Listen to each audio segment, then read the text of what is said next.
সূৰ্যৰ পোহৰ নাহে পৃথিৱীলৈ শংকিত বিজ্ঞানী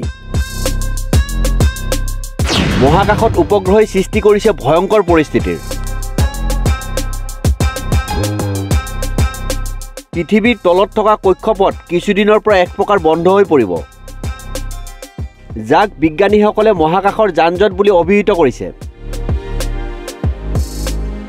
পৃথিৱীৰ পৰা প্ৰায় 1000 কিলোমিটাৰ উচ্চতাত সৃষ্টি হোৱা এনে যানজঁটৰ বাবে পৃথিৱীলৈ সূৰ্যৰ পোহৰ অহাও বন্ধ হৈ পৰিব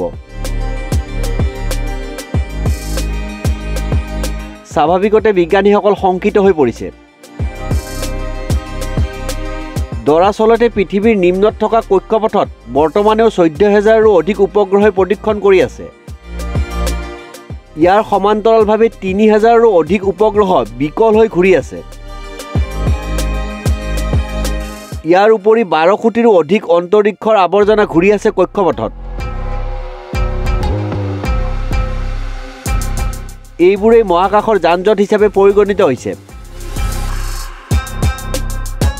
আনহাতে এনে যানজঁটৰ বাবেই এতিয়া বিশ্বৰ বিভিন্ন দেশে উপগ্ৰহ বা ৰকেট উৎক্ষেপণৰ ক্ষেত্ৰত সমস্যাৰ সন্মুখীন হ'ব অন্তৰীক্ষৰ আৱৰ্জনা পৰিষ্কাৰ নকৰিলে যানজঁটে পৃথিৱীৰ নিম্ন কক্ষত বাধাৰ সৃষ্টি কৰিব আৰু মহাকাশলৈ উপগ্ৰহ উৎক্ষেপণতো সমস্যাৰ সৃষ্টি হ'ব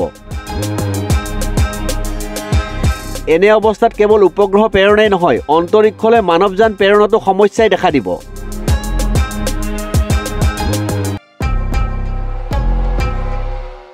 নিউজ ডেস্ক ৰিপোৰ্ট নিউজ 13